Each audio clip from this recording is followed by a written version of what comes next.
we all wait in life for things to get easier. It will never get easier. What happens is you handle hard better.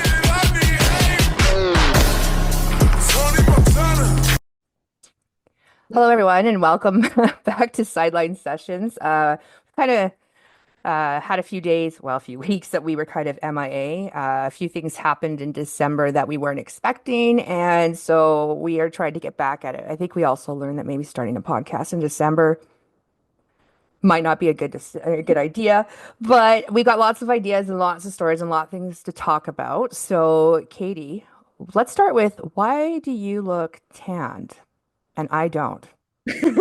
So basically, my family, like our extended family, our grandparents surprised us with a vacation to Turks and Caicos. So we were over there the week after Christmas, is why I'm tan. But it was super fun. Nice to hang out with everyone. Well, But and what we were talking just before we sort of started press record, and we talked about the sacrifices that most elite athletes and their families have to make. And you don't really realize it until you're kind of forced to stop or until you stop, and then you realize, holy cow, like it wasn't just a sacrifice for me, but it was a sacrifice for your siblings, for your parents, your grandparents, lots of things that you kind of miss out on because you are competing all the time. So, um, you wouldn't necessarily have been able to go on this vacation if you would have not done your ACL, correct? no, um I think there was a tournament that like was mid throughout the week for if I was still at Edge that I wouldn't have been able to go to the vacate on the vacation if I was at Edge. So I Yeah, guess it's it's a good thing of hurting yourself. well, I don't know if it's a good thing, but it's definitely something that you get to take advantage of all of that free time that you don't usually have. And Katie, I don't, if you don't know Katie, Katie comes from a very big family. And why don't you tell them the number of people that went to Turks and Caicos? Oh, 38 people were in Turks and Caicos. So my grandma and grandpa had 6 kids, and every sibling or one of the kids had about four children. So makes for a lot of us. So what is the spread on cousins from oldest to youngest? So I'm the second oldest. My cousin is the same age as me, but she was born 4 months ahead of me. So you're pretty That's tight. so we're the same age, but she's Hmm. in that race. Hmm. But basically she's the oldest, I'm second oldest, and then we have two younger cousins. One of them's my sister JC. They're 16. And then I think the next oldest is like 12, 13 years old. We have three of those. And then I think the youngest one's about, I don't know, like maybe 6 months, 6 months old. Wow, that is quite the spread considering you are like 18, right? So Yeah. 18 to 8 months. That's pretty wild. Um, but must have been fun to kind of get away. And since you've returned, I know you've started something new as well. So Yep. where are you located right now? Back in Southern Alberta in McGrath, I'm going to school at the Lethbridge Polytechnic College, doing my Mhm. PT out of the bridge. So just trying to stay busy. But now I'm taking going to college. So So you're taking courses that are going to go towards your program, or are you just taking courses to kind of um, see? I'm taking one course, Hmm. but it's just zoology. It's just something I was interested in. So I was like, might as well Oh, just take I'm it. sorry. I'm laughing because I'm not even surprised. So nobody was surprised when I No. told So again, another Katie story. When we were, well, actually, whenever we're anywhere, it's is there a zoo or an aquarium, and when are we going? Not can we go? It's when are we going, and how many times can we go if possible? Not only that, this then also leads to what like restaurants. What was the restaurant? The Jungle? What is oh yeah, Rainforest Cafe. Rainforest Cafe. There was Yeah. also, I think there was like some sort of like under the sea exhibit in there too. And you're like, let's Yeah. go. And I'm like, oh my We, gosh. we couldn't go. So not surprised at all. We went to the zoo in Kentucky and you were like a child. And I mean, I guess you still are a child, but like, I mean, a really, really, really excited child. Yeah, I really like the zoo, not gonna lie. But it was cool because that one was like all outdoors. So you like walked around through the exhibits outdoors. It was And then really like, hot though. oh yeah. I, Especially like we were on the way to the airport, so we all had like our flight clothes on. So like Yeah. sweatpants, hoodies. No, No, I think I we were changed them. shorts. We No, were I changed, totally shorts. but then we did go to the airport that day. Yes, we had to go pick somebody up who is Oh, playing oh very yeah, well right now. yeah, yeah, she's great. Yeah, So for that story, when we were in Kentucky, we were there for 4 tournaments within 12 days, and you played 22 games. And I think about halfway through, we recognized, well, I think we recognized early on that we might have needed a big while we were down there. And Katie's mom and I were on the horn pulling out every card we possibly could. Because I think we were the only two parents that might have been in the AAU circuit before, where it's like, oh, like if we don't get it big, we're just going to keep on getting hammered. And so we pulled out every card, and luckily for us, at the time, our coaches were Bobby Joe Colburn, who was a former assistant coach at the Dinos, and she had some connections as well as well, we'd all seen her or played against Mission Miller before. So we were lucky enough to call her in from McGrath. So she is a dual athlete who's super uber talented and really good in both basketball, volleyball, and I'm assuming every other sport that she probably tries. So she's just um, athletic for. super, and not only that, just the nicest person that you Oh could yeah, ever meet in the face of the earth. And like, that's really super cool when you are just asked to join a team and you jump on. You know none of these people, and then it's like, hey, come and sleep in our hotel. I swear we're not weird. yeah. You No, know, like, and it worked out so well. And speaking of Misha Miller and her team, they are doing very well this year. And I would not be surprised if you probably see them in the final two playing at provincials because they are having quite the season. You've I actually seen them play, haven't you? think I went to one game, like the Hmm. first half, then I had to go. But Yeah. they're gonna be good. Like I Yeah. wouldn't be surprised either. I think my predictions would probably be Western. Western, and them. Yeah. Western, there's Edmonton's doing really good. Skona's in there too. I haven't even seen any of the Edmonton teams though, so like I don't even know if Jasper places what they look like this year or any of it. Um, they're decent. Like I would say, like it's the same top five, six are always usually your same top five, six. I mean, you just don't see that dominance from Raymond. Raymond is a young team, and I figure that it won't be long before Pippa Gibb and the twins join her. So we will probably see the Raymond dominance again, just in a couple years, I would assume. But Gonna get their core group right now. Pippa's in grade 9, I think, yeah, and then they split. So like, what's her name? One of the Baines girls is the Quincy. Nancy Baines. Yeah. She in she's playing varsity right now because she's a year older. They have a couple other girls. So I think once they get their core group, like the grade 9 Raymond team right now is so good, like really good. And so Hmm. Hmm. the grade 9 team actually, I didn't know that, but those two are going back and forth with each other, which is cool. And Yeah. then I think once like Pippa's grade 9 group and the Baines girls group kind of comes back together, I think Raymond's gonna have a pretty dominant team. Like I would agree. they played Jaffrey like just I think they went to the McGrath like JV or grade 9 tournament. Oh, the one that was just like last week or the week Yeah. before. Yeah. Oh, like it's one of the first weekends they played. Hmm. They walked on, they hit 5 back-to-back threes as a team collectively. Yeah. And for a Yeah, grade 9 team, yeah, you guys are gonna be good. good. Yeah. I would watch out for Centennial this year as well because they have a lot of those girls from that dream team this Mm. past year. Those girls have been kept together from like FYB as well as CBA kind of came together and made kind of a dream team. And you know what? They are pretty darn good.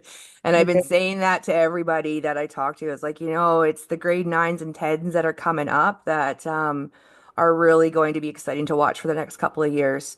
So that's super cool. There's been a lot of signings lately too, which is super cool to see with a lot of these girls, and even some of the grade 11s are signing quite early, which is neat to see as well. So lots Yeah. of stuff coming. I mean, a lot of stuff happened over Christmas too. Like we lost a really good coach out of Lloyd Minister and Chris King, which is, I don't know if you follow the social media or listen to the podcast out there, but it's kind of heartbreaking for those girls. and for Chris and his family and Tori and Marissa, like it's actually gutting. You kind of really feel for them. And there was a coach replacement at the UFC as well in the Dinos. However, replaced by an alumni and Johnny. And they're still doing good and winning, which is nice to see because whenever you do have a coaching change mid-season, it can kind of rock you to the core. Yeah. It's a lot of things. And so it's like not just injuries with basketball. There's so much that you have to adapt to and play through and the adversity and unfortunately the politics too, right? There's so much of that. And I don't know if like you've been around and people have been talking about it, but one of the things that I've heard and what I wanted to kind of bring up, which was a concern as a parent and as a woman, was that, oh, it's going to be really hard to find males that want to coach females now in Southern or even all of Alberta. And I'm like, well, why? Like, that's not fair. Like, Yeah. that is not fair. And as a woman and as a mother and of multiple athletes, I really don't care what the gender is that coaches my child, as long as you can get through to my child and push her to, or push them to be, better humans and better athletes and better teammates. So I really hope that that is the doesn't that dialogue is not true because we just need good coaches. It doesn't matter who they are. I mean, I would like to see more females like supported and more head coaches and females, but I still think that's going to take a while. Mhm. Um, but I don't want to ever discourage people from coaching women because I want the tough coaches. I, Yeah. s- I seek them out. My kids seek them out. I don't want the fluff. I'm sure you don't want the fluff. Like you want to be told directly what it is you need to do and fix and change so you can go and work on it. Yeah. And I mean, I agree. I think it just needs to be more so about not the gender of people, but I think it needs to be more of what are they offering and what are they giving the kids. Because at the end of the day, it comes down to the kids. yeah, Like all the athletes that are playing, it's not about the coach, it's not about the parents, it's about the kids and what they want to do. if you get into coaching, you did it because someone impacted you. Like I don't believe you come back to this or stay in this if it hasn't been a positive impact on your life and you Yeah. don't want to give back.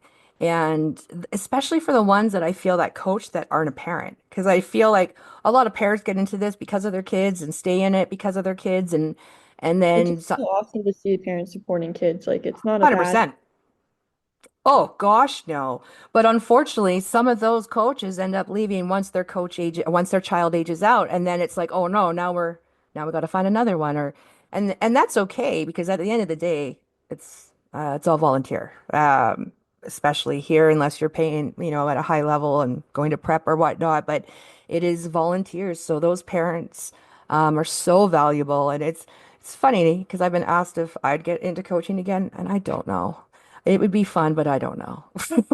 Have you been able to get out there and watch anything? Like I saw that you posted a photo of the younger girls at the edge. Is Yeah, that so I got to go. So Manitoba is a school that's been talking to me, and they hmm wanted to come up and they were playing against the UFC. So I was in Calgary this weekend.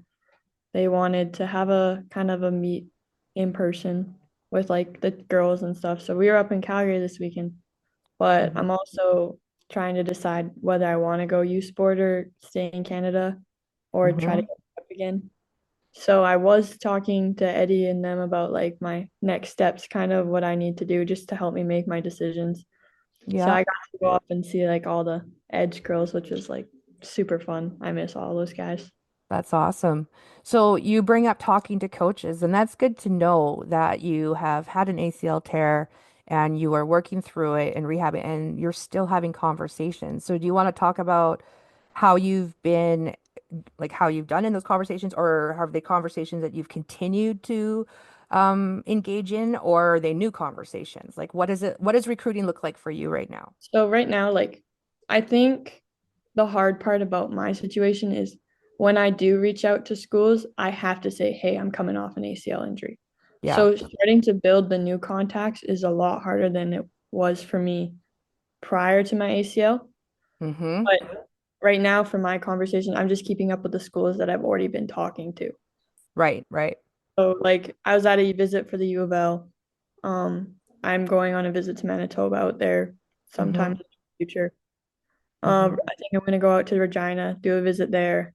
Just Mm-hmm. kind of just seeing my options, like, because for me, before I decide, like, hey, if I want to go prep or if I want to go to university, I want to see what every option's like in Yeah. person for me just to make up my mind because it's really hard right now. What I'm kind of struggling with is I don't know what any of that's like because I haven't been exposed to it yet. Like my recruiting process started at the beginning of my grade 12 year, Yeah. which is the problem with Canadian athletes is because our recruitment processes start so much later than any athletes in the States. Yeah. Like, I kids- would say unless you're in Ontario or yeah, Montreal because they are quite familiar with it. I remember when we did a few of our trips out there and just getting to know a few of the players and stuff, and they would talk to a few of the Alberta girls and be like, "Oh, what are your plans? Where do you want to go?" And they're like, "What's your dream school?" And of course, every girl's going to say, "Oh, Yukon or Iowa or whatever this LSU the schools are at the moment." And the reality was we got instant feedback was like those schools already know who they want in grade 10. And yeah, that is the difference between NCAA versus U Sport and versus like ACAC, Pac West, and all the other college conferences. Is that you are absolutely right that we do start later out here, and I would say for like ample recruiting. It sounds strange, and maybe coaches would disagree or club owners would disagree. However, I have a daughter that plays U Sport, and I have a daughter that is in prep school, and they get different answers as well. So I don't know what the right answer is, but the way that my daughter Ava put it was exactly what you just said about the connections. Like if they know you prior to, you are kind of, it's not even about the basketball at that point. You are building like that rapport with the coach about who you are as a person. yeah. What Because is your family look like, right? well, because once you're in the recruiting process, they know you can play. 100%. What they're worried about. They're not Right. even going to talk to you if you can't play. They're That's right. trying to get to know you and how you are, who you are as a person. Are you a good person? How your family is. And like I think especially like when people stress on the topic of like your parents will impact your recruitment as a kid Yeah. and your family will impact the recruitment as a kid, we're not lying because that's what Oh, they're doing out of recruitment. The visits itself, like my first meeting with the U of L, my parent, like my mom was there in the office with the coach. It wasn't just me. mhm. Then you got to like get to know me later, like one on one with the girls. But the initial one is like my mom and my two brothers were there. They're Yep. getting to know me and my family, which I think is an important thing just to recognize like when you are being recruited, they know you can play. They're just wanting to see if your personality is a good fit for their school. 100%. Like you're gonna go spend like I mean, they would like to keep you, I'm assuming, for the full 4 or 5 years, which doesn't always happen, but um coaches know like sometimes they're not recruiting for like what it's going to look like next year. They're recruiting for the caliber and the type of utilities that they're working with at the time. So in many cases where there's availability at a school, there might be availability because they need a 4 or 5 but they don't need a 1 2. So and like I had a come to Jesus conversation with a few teams over the Christmas season because I'm a truth teller. And I asked them, how many youth sports schools are there in Canada? Do you know how many youth sports schools there are, Katie? Like 22, something like that. 22. So how many youth sports schools are in Alberta? McEwen, Mount Royal, Calgary, 3. No, Alberta. U of Uh, A. yeah, Lethbridge. So you just named 5. And Oh. that's one province. So do you want to take another guess? I'll give you another guess of how many youth sports schools are there in Canada? Okay, there's 56. But Oh, out of those 56, only 48 of them have basketball teams. So if oh, you do the math on 48, that is 576 spots. And that's not even spots for your position. That is only 576 active roster spots in Canada. yeah.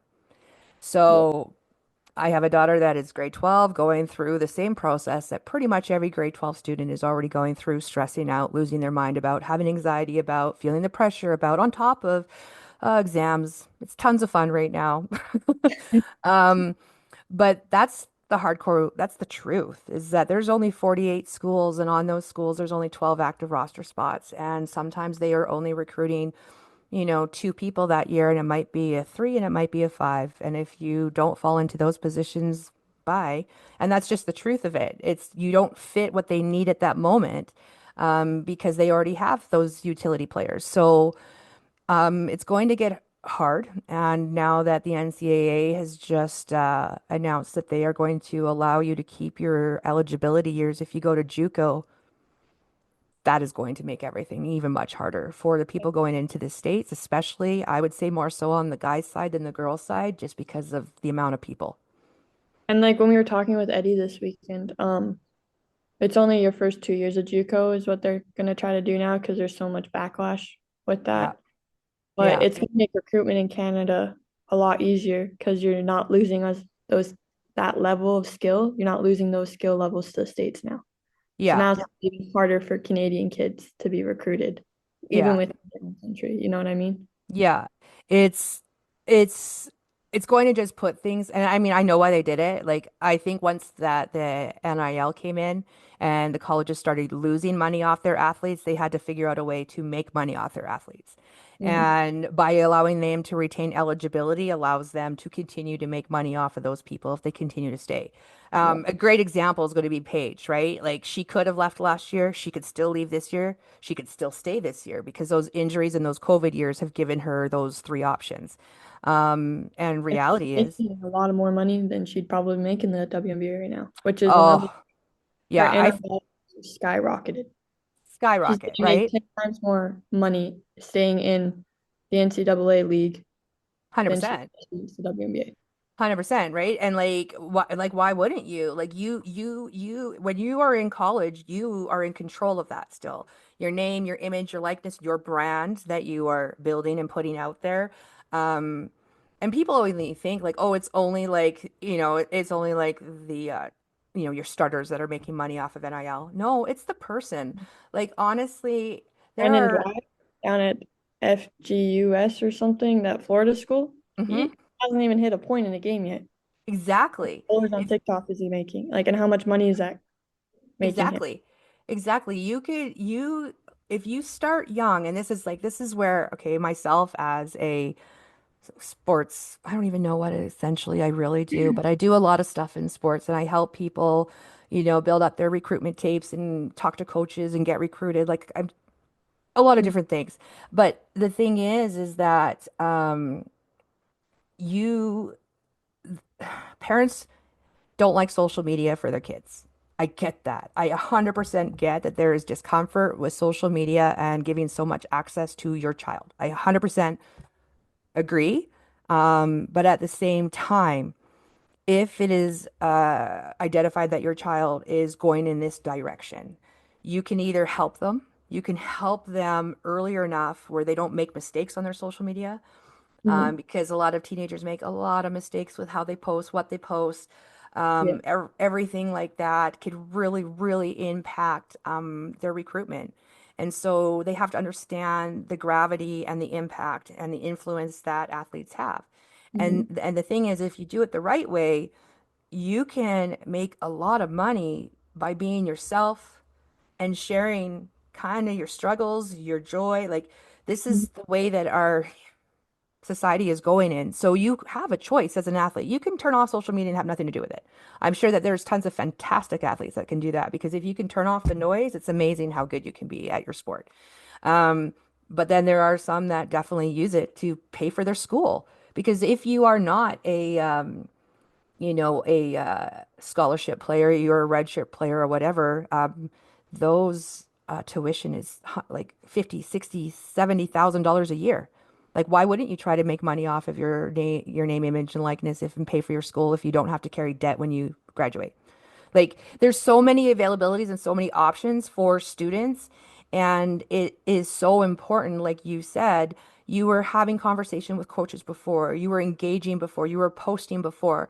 So you have this like active Mm. history of footage, of interaction, of showing who you are. Because I know what you post isn't just footage. There will be highlights, there will be like workout sessions, there'll be like sometimes like your family and stuff. So you're showing glimpses of who you are as a person, which, once you get back on that court and you start playing wherever you just started to play, you actually have impact, right? You have impact on those girls, you have impact on the future of basketball, you have impact on so many different things. And I think that's so cool to be a female athlete now.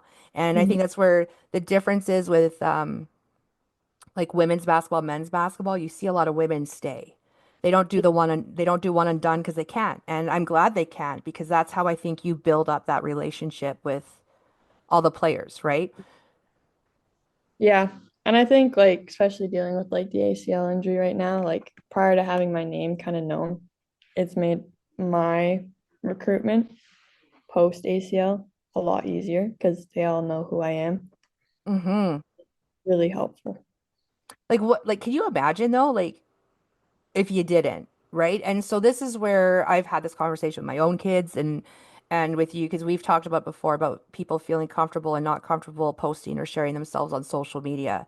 What have you found other than just the sports, like of being like vulnerable and telling your story? Like, has there been good and is there bad? Like, what do you suggest? Yeah, so when I first started like using social media, I do a lot of stuff just off Instagram. That's probably my favorite one. Hmm. But so me being in Fernie and Jaffrey, like there's no schools out there. Like we're literally in the middle of nowhere, which is so hard for recruitment. We don't really have a league, so we're blowing teams out, no joke, 110 points to two. Like Hmm. it's just not competitive at all. Like it's just hard. It's not good So basketball, like when you don't have that same sort of like energy competing back on you. and then it's really hard because like as you said, like I'm super competitive. Like if you know me as a person, part of my personality is my mom thinks it can get a little excessive sometimes, but I'm very competitive and I won't be scared to show my competitiveness. Like it could be literally playing ping pong. I'd still get mad if I messed up or something. Like it can get a little much sometimes, which I realize that, but I like We can't play board games in this house. Like we just don't because the Parker the, family, my family. we can't. It'll be a fight. Yeah. Yeah. So like and like I think part of my competitiveness, I've grown up with guys. Like my Yeah. cousins always picked on me. Like not like rude, but like we trash talk each other. Like Yeah. you gotta defend yourself. So just kind of being grown up in like an already competitive environment, and my family's pretty competitive. So like I don't even remember what I was saying, but It's like okay. It happens. I don't even know. No, just sort of saying like with showing your who you Oh are to social media, right? Like yeah. it's So like I think that's like an important part, like coming out of Fernie and Jaffrey, it's like you got to be competitive. And when you're competitive, and then there's other girls that are like, I'm only here for fun, and it's just like you kind of clash a bit because it's like, I know you're here for fun, but I want to be here for fun too, but I also want to get my recruitment out of this. Like, let's go. yeah. It's okay that you're here for fun. Like, I'm not mad at you, but it's just like trying to like Understand the difference. Like understanding the difference between the two, which yeah. was super, super hard. Yeah. And so like when I was able to go to provincials with Fernie, like that was our first real competitive like stage. And like posting that and sharing that on Instagram kind of helped build that up. Yeah. So that was good. I didn't really post any like too emotional stuff until like my ACL injury. Like I did let people know on Instagram, like, hey, I did tear my ACL. Like, because lots of coaches and stuff and teams and the schools followed me on Instagram. So I did as like, I don't want to message everyone individually. I'm just gonna post it. They'll know. How Um, long did it take you to feel comfortable from when you did it to when you actually did post? um, 3 weeks. Yeah. I would I say was, that's about right. Like it's hard to because at first you don't even want to believe it's accurate, right? yeah, You wanna be like, just kidding. Everyone said it was this and it's not, but it yeah, is. for a solid week. didn't believe what they told me. Like Yeah. I was not Yeah. having it. So then Not I having it. did posting. I was like, hey, I did tear my ACL. Like it sucks, but I'll be back. Like I can only control my I can only I can only control my recovery. Right now I Yeah. can't really control anything else. Yeah. My knee's busted.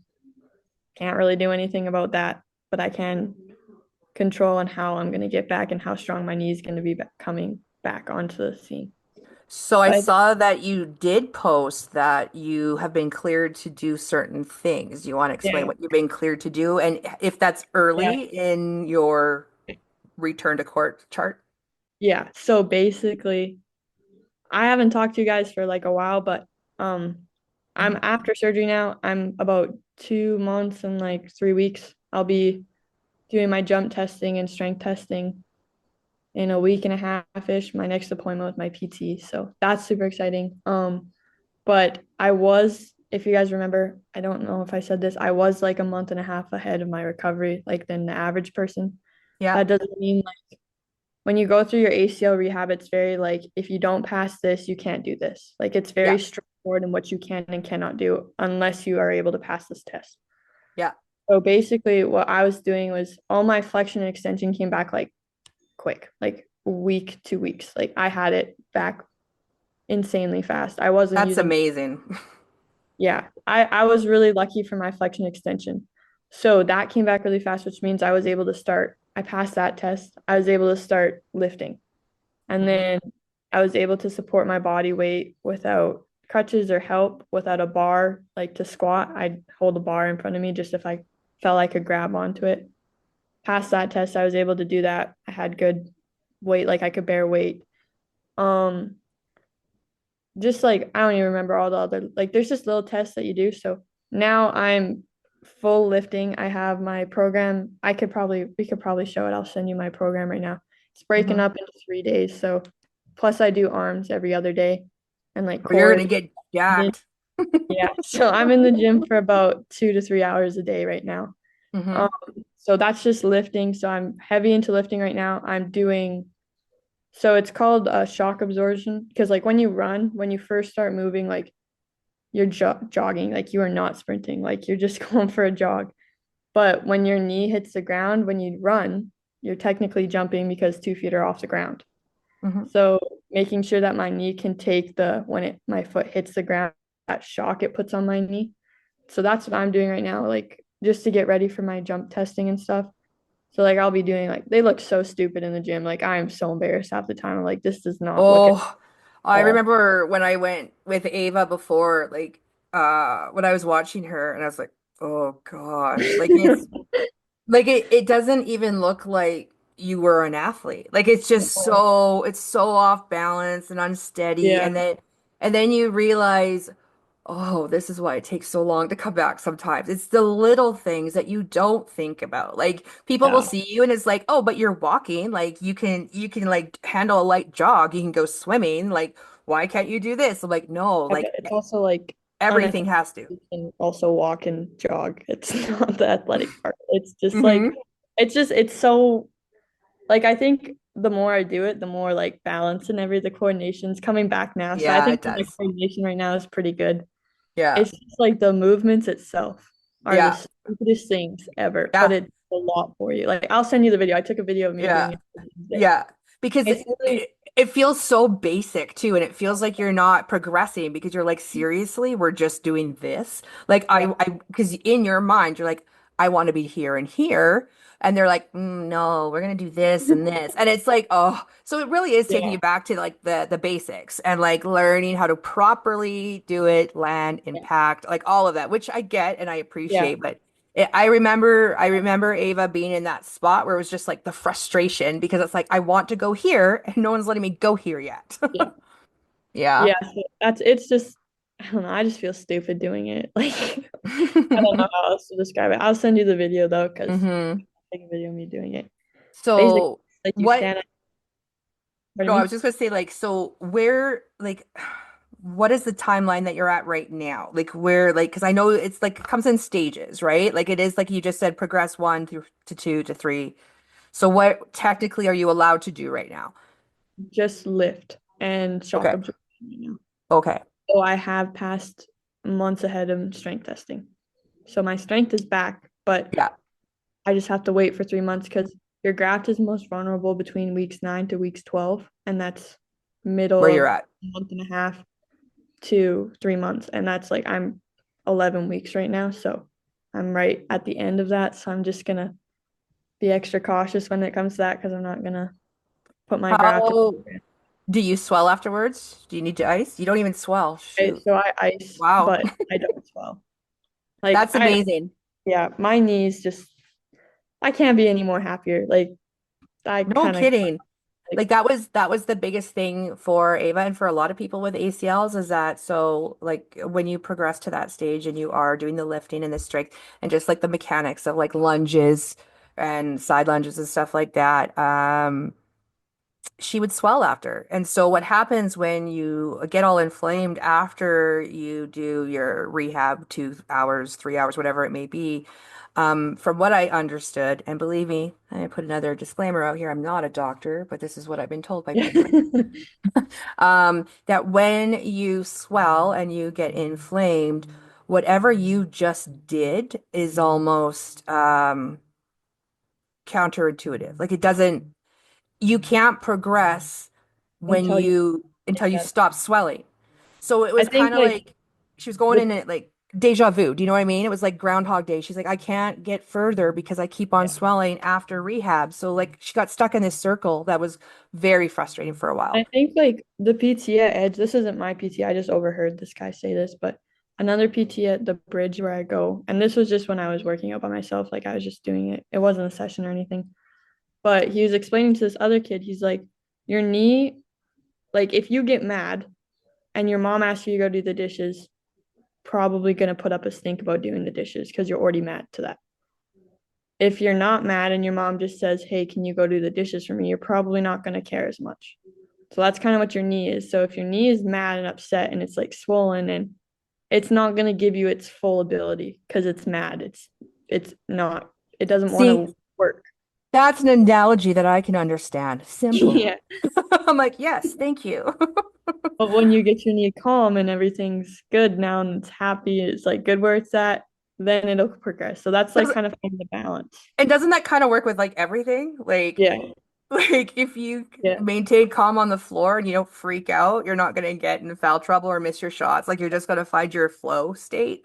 And it's so funny because it's true, right? It's that being calm, being visual, being centered, being focused, like all of those things. And I feel like when you finally get to go back on court, it's going to be all of those things coming flooding at you. And I've seen some people like run around with just a smile on their face the entire time and they just want to go do everything. And that's what I envisioned for you. Because it'd just be Oh, like an Energizer Bunny. It'd be like, oh, I'm yeah. okay, I'm here. I'm gonna go now. I'm gonna go Yeah. now. Yeah, Right? so and it was so funny because I also did get cleared to ball handle on court and shoot on court, just no jumping.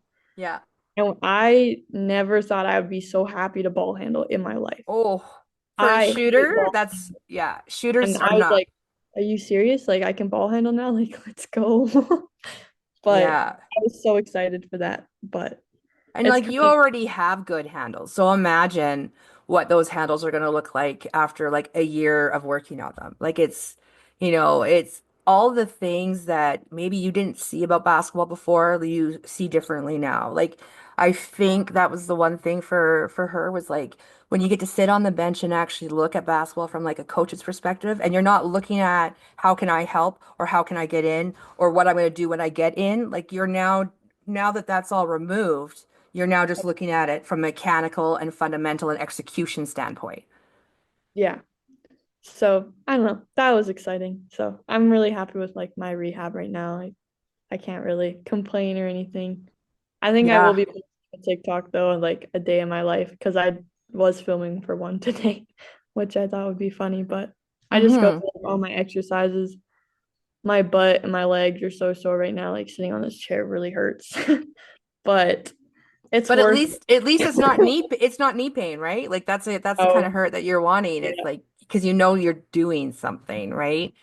Um, so I know you're doing in school and I know you're out there. Are you gonna like maybe get into coaching or anything in the off time, or have you thought about So it? depending what I'm doing next year, I'm going to be taking coaching theory regardless. I've always wanted to do coaching theory. It's kind of Mm-hmm. like a course that's like not really an option for me. Like I'm going to go do it because if I don't Mm-hmm. know, like I've always been interested in like maybe coaching at like college or university level. I think it'd be a kind of a good career that kind of is fit to my skills and talents. Like I understand fairly well. So Mm-hmm. even like just an assistant coach or just helping out coaching at a high school or somewhere. Like I just like to get my coaching theory done. I want to get my refing courses done. Mm-hmm. So I want to do that, but right now I'm just kind of going to my zoology class and going to the gym and then going to the actual gym where you shoot. So kind of the So, do you have like people to work with out there too? Like, have you got like a community of people that are just like crazy yeah. as you are that would just want to go to the gym all the time? Yeah, so lots of my friends that I met down here are like gym rats, which is nice, but That's good. not like gym rats and like what we were doing like with AAU more so like they will go to the gym with me. Like I see like even at like my sports therapy place, like there's always people there like Mm-hmm. working. It's just kind of like a cool and like environment of like everyone's hurt in some way kind of thing and they're all trying to get better, which is kind of fun because There is something to be said about strength in numbers and people that are kind of there in the same boat, right? But they also become like your biggest cheerleaders and also like once they move from like supporting you at the gym to actually back in the stands, like that's where it's fun because everybody waits for that moment. Like, I'm pretty sure Maya has sent shared clips of me and yelling where I sound like BB-8 like I have a problem when I stream my own kids sometimes, but nothing, I'll never ever forget Ava's first three-pointer after everything, right? Because they brought her back in for senior night and like she was still all in the leg gear and everything because she was locked for the first 6 weeks because she did her meniscus as well. But just to see her even just throw a three-pointer in that leg get up, it was just like, okay. Like it's still there and it's going to take a long time getting back. And it's nice because she is now doing pretty well. Like she's getting a lot of points, averages about a cut like three threes a game and still is like six man in or something like that. But it's so much better to be on the other side. And it's like sometimes when you're in that funk. It's like, are you ever going to get there? Is it going to ever feel the same? Is it like, and I'm pretty sure you still deal with that. yeah. Um, but what has been still the struggle? Like what is the hard part now? Because I know before the hard part was just waiting to get to the surgery. And then you got the surgery, so now what is it? Not doing too much. Yeah. Find the balance between pushing yourself enough and then not overdoing it because like I got cleared for like dribbling on court and like I learned my lesson last time. Do not do what your PT tells you not to do. Like it'll just end badly. But like Hmm.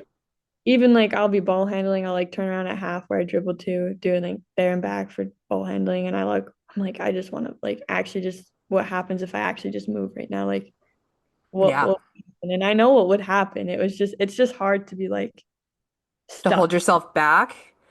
It's Yeah. just like I feel Yeah. stuck right now. Yeah. But, like even when I do ball handle, like before my surgery, like after my surgery, I'm like, you don't actually realize the hit your leg and your knee took till after the surgery. Like I Yeah. think people try to imagine it, but they don't actually get it till after the surgery when your leg's in that huge brace and you can't really walk. You're kind of like hobbling everywhere. And I think like for me, it was like, am I ever going to be back to the level I was at? Yeah. Like, am I ever going to be that good again? And then I was always shooting, like, my goal is 500 foul shots a day right now. So I've been doing that every day. Do you But track them? Like, do you write them down? I think I started tracking him like last week. Yeah, I But would just do it just like, just for documentation. Like it's because that's the thing is that like how do you maintain that? Like how do you stay that good? How do you stay that focused, right? Because there are still people that will recover after 9, 12 months and they aren't the same. They don't come back the same. And then there are people that do it like less than like 9, and it's like, holy cow. Like Yeah. over Christmas, there was the Plouffe camp that came to Calgary, and Maya and I went to day 2 of it. And it was Catherine Plouffe. It was not her that did her ACL, but it was her twin sister. So they're on the 3-on-3 team for Team Canada, and they came fourth this year at the Summer Olympics. But before the Summer Olympics, she had done her ACL, and that was 7 months prior to the Olympics, and she was playing in the Olympics. And that is insane. Like that's insane to me, especially for 3-on-3 basketball. Like that is crazy because it's such a And it's like it's physical, yeah, like you you're know. constantly fighting someone off a screen or fighting over screens. Like Yeah, it's that's amazing. fast.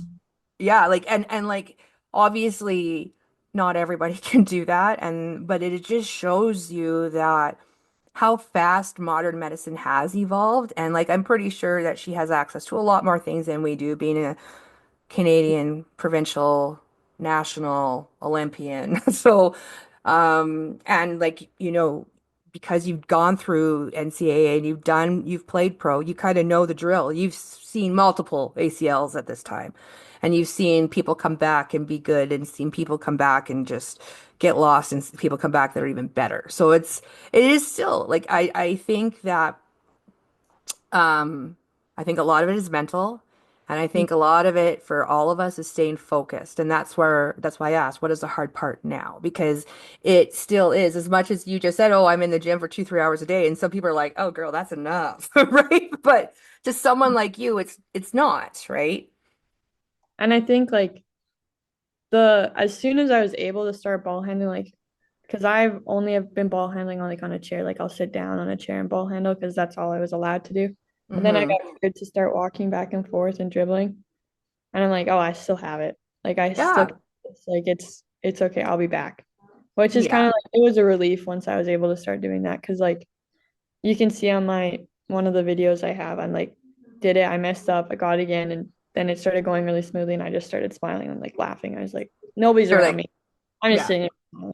It's like, okay. But that's awesome that little things like that can make you happy because and then that's just it. It's kind of like when a shooter releases their shot. They know when it's on, they know when it's off, right? And that's the beauty of this game. And when I don't know, I just love it. I love watching you guys all. I like the struggle.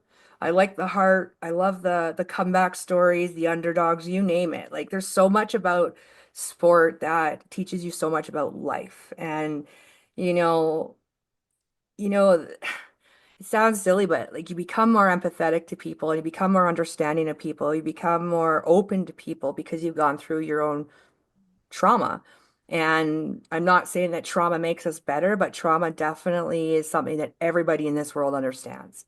And that's where the empathy comes from. And I think that people like yourself, there's been a lot of ACL injuries, and I feel it's really cool that you're starting to share them and just showing the progress, because it is true. Everyone is different. And like, I am so shocked.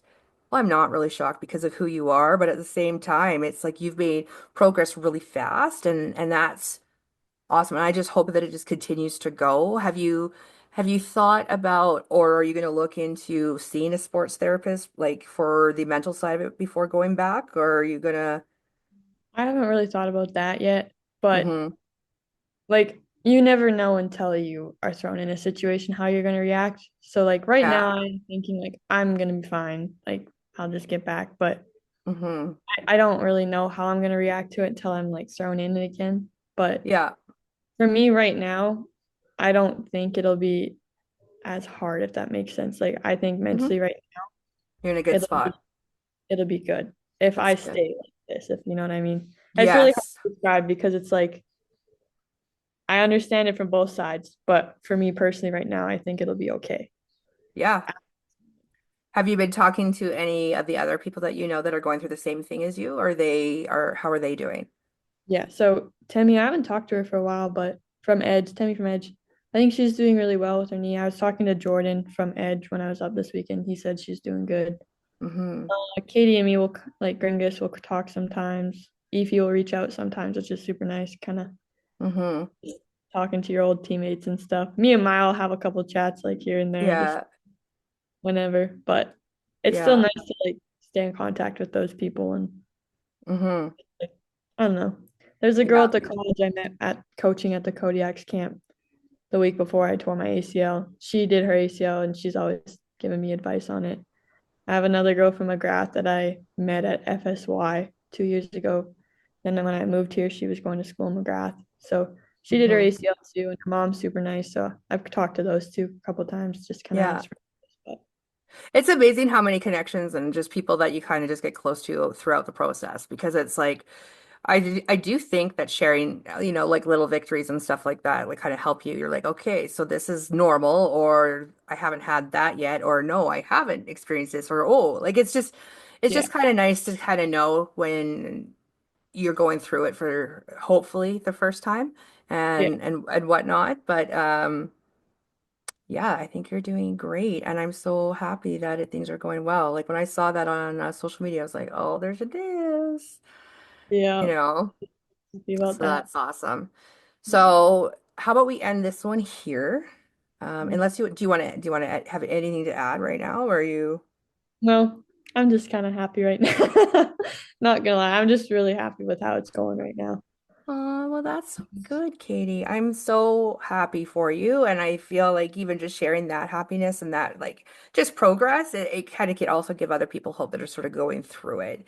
Um, and like for everyone that's at home, if you want to DM us questions or send us anything or ask us anything, and it can be really anything. Like obviously we talked more than about just ACLs today and stuff like that, but it is basketball season right now. They are back from, well, I guess there's still exams happening a bit of this week, but they are pretty much back next week, and it's go time for playoffs, provincials, zones, all of that. And so I'm pretty sure you and I will talk a lot about what's coming up. But what is really cool is that there's some schools have really good social media or live streams. So like Raymond's one of them. Cardsted's got a very good one. McGrath. I think LCI, they all fairly have really good live streams in like this area of Southern Alberta. Everyone but Calgary. Weird. Weird. Weird. Why Calgary? Why? I Yeah. mean, honestly, no, I'm not even joking because like I have gone out and I've done a few live streams for people that go to the just regular Calgary School Board and then people that go to Calgary Catholic School Board. And I struggle trying to pull a stream from anything within the Calgary School Board system. Not the Catholic school. Catholic school's got amazing internet. And like in reality, everybody, we're just trying to get these girls on the map and give them some sort of exposure. That they deserve. Because from what I've seen, there is a lot. I've been to a lot of games in December and in November, or a few in November. There wasn't that many, but tournaments where you can kind of see everybody. Um, and there's a lot of schools out there. Like there is, I don't know, there's a school called McCoy. Mm. There is a player on that team. I don't know her name. A I really think, tall girl. yes. Good. She is so good. Good. I think it was number 30 or number 20. I can't remember, but she is tall, she is athletic, and she single-handedly destroyed some teams. And honestly, that is like a 2A, 3A school. So it's just like Yeah. the only reason why I got to see her is because some mom was Instagramming some live stream on, and I was like, who is that? So honestly, parents, athletes, Calgary School Board. Um, Oh man. can you start like sharing those live streams? Like honestly, we just want to get the girls noticed and get them some exposure because it is hard enough to get seen and get that exposure, especially if you come from those smaller schools like Jaffrey or Airdrie. And I don't even not think most people know where those are no, at no, all. no. Unless you'd like say Fernie, and most people just know it for skiing. Well, I never say like when I'm outside, of Airdrie, I never say that I'm from Airdrie. I'll say I'm from Calgary. Like it's just like no, everyone will be like, huh?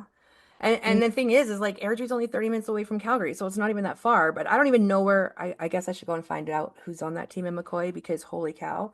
But No, just look at her. She's good. yeah, like there's players out there where that can actually go somewhere and maybe get some acknowledgement and some looks that you wouldn't necessarily get if you couldn't find them. And so that's why I mentioned those schools, like, those Southern Alberta schools within LCI, Cardston. Like they just have really good live streams, which hence their players get recruited. Definitely. Yeah. All right, but I'm going to stop this right now. We'll see you guys next week.